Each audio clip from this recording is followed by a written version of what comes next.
Ladies, gentlemen, and tarnished of all ages, how would you like to kill endgame bosses with the minimum amount of offensive effort possible? Just a couple of incantations and an item every minute or so, and then just watch the boss's health bar tick down slowly while you put all of your focus into dodging and keeping your health high enough to take a hit if you happen to fail at said dodging. If that sounds fun to you, then this is definitely a build you'll get along with quite well. One that is entirely created with the idea of making the boss die in the most slow and agonizing way possible, while also letting you put most of your brain power into defense. What are we doing here then, you ask? Well, the main goal is to apply the strongest form of poison in the game, Scarlet Rot on top of that, and then, as you may have guessed, we also have lit ourselves on fire to do more damage over time to anything that is within melee range of us. So 3 sources of damage over time that last quite a while. On top of this build has a fair bit of healing worked into it to counter out the self-damage from the fire, and of course a fair amount of room for adding stuff in yourself if you want to just use this as a template and make it work even faster and stronger. First up, of course, we have the Poison Spraymist Aromatic.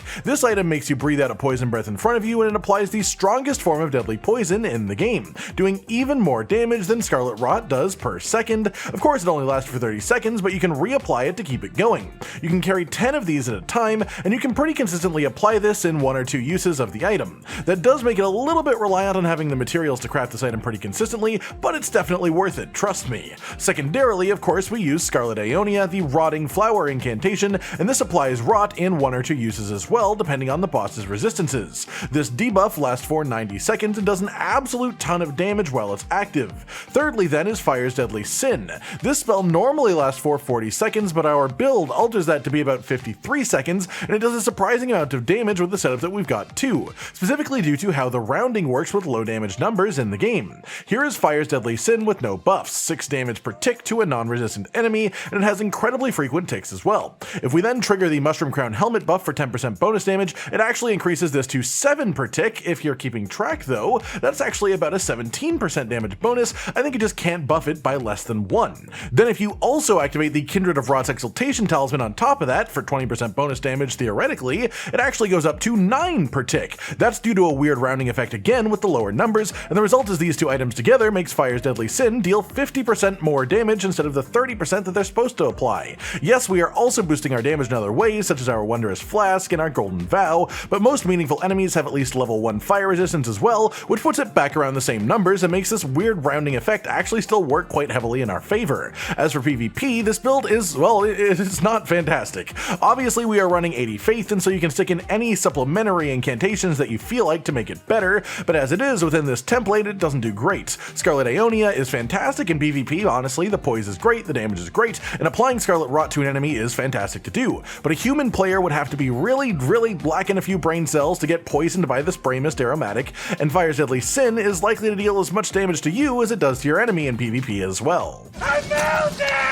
But this thing's main purpose is to kill bosses, and to do it in a way where you can basically just run in circles while they just tick for hundreds and hundreds of damage basically every second. So let's go over exactly how it does that and what you need to make it happen. As far as a seal, the Erdtree seal is the best for this, as none of them boost any of our incantations specifically, so the one with the highest scaling is of course the ideal choice. To get this for yourself, you need to go to this specific prison cell near the Prison Town Church site of Grace under Volcano Manor. Then we have our offhand, which is occupied by the Icon Shield. This serves 2 purposes. Obviously it is a shield and you can use it to block while you run around letting the boss stick out, but this specific shield also has the effect of healing you for 3 health per second, which may not sound like a massive amount, but it definitely helps out in the long run. This one is found in this specific building in the Woodfolk Ruins in the Altus Plateau. As far as your armor goes, it is mostly personal choice for fashion and protection, with the exception of the helmet slot, in which I recommend the Mushroom Crown Helmet, as this gives you a 10% bonus to all damage for 20 seconds after poison or rot is applied near you,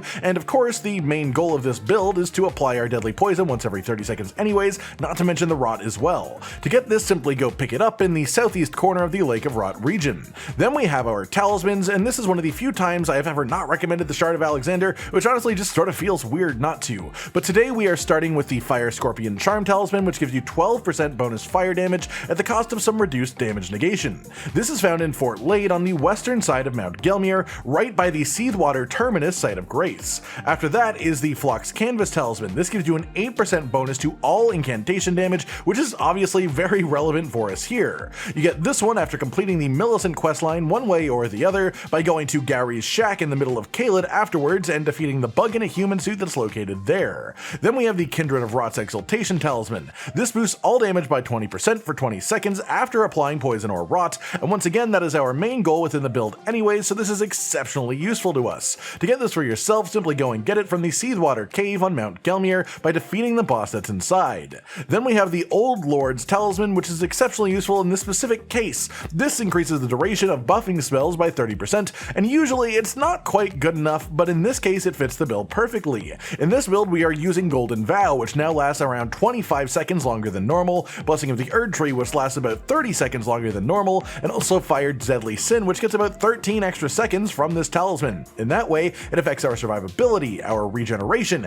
and our damage, and so it's pretty good here. You get this one for yourself from a chest in Crumbling Farum Azula, specifically located at the end of this walkway here where you find Bernal as an invader, right near the Dragon Temple rooftop Site of Grace. Then of course we have our spells for this. First up is Golden Vow, the classic buffing incantation that buffs all of your damage by 15% and reduces incoming damage by 10% for 80 seconds after casting before a duration buff applies, and you can get this for yourself from the Corpse Tent shack on the eastern side of Mount Gelmir. Then we have Blessing of the Erd Tree. This heals you consistently over time over its duration, which makes it pretty much negate the self-damage from Fire's Deadly Sin, and you get it as part of the main story progression the second time that you enter the Queen's Bedchamber area. Thirdly is Fire's Deadly Sin itself, of course, and this one you can acquire by going to the Windmill Village area, specifically to this ledge over in the northeast. And then finally for these is Scarlet Aeonia, which is one of the Remembrance trade-in options for killing Melania herself. Then of course we have the Wondrous Flask of Physic, and the one guaranteed recommendation for this of course is the Fire Shrouding Cracked Tear for a 20% boost to our fire damage after you drink your flask. And this one is found by defeating the boss located at the Minor Erd Tree in the northwestern side of Caelid. In your second slot is pretty much personal choice, nothing fits quite perfectly, extra health is good, extra stamina is good if you're running out by dodging too much, extra mana is good for more casts. There are quite a few options depending on your needs in the current encounter. I'm adaptable. And with that, you know all of the equipment and obtainables you need to go around and collect before you can make this work, so what about the attributes you want while using it? Well, first things first, of course, is 80 Faith as our main attribute. Then you also want to hit 60 Vigor, as that is a perfect, comfortable soft cap to work with. Then you need 22 Strength to wield the shield properly in one hand, and past that, split your remaining points between Mind and Endurance, depending on how thick of an armor set that you want to use. Generally, quite a simple setup, and it's not complicated to use in action either. Just apply your poison, apply your rot, stay close to the enemy with flames on your body, and reapply anything that needs reapplying whenever it runs out of time. Easy job, easily done. I hope you've all enjoyed this fun little build. No, it isn't a one-shotting boss obliterator, but it is a fun and enjoyable way to play the game off the beaten path, an obscure journey that is also still pretty powerful when everything is set up and running. Let me know if there are any more weapons or spells or just concepts that you'd like to see a build based around in the future, and we will of course have a go at it. Like if you like the video, subscribe and hit the notification bell for more, and most importantly, ladies and gentlemen, until next time, stay sweet.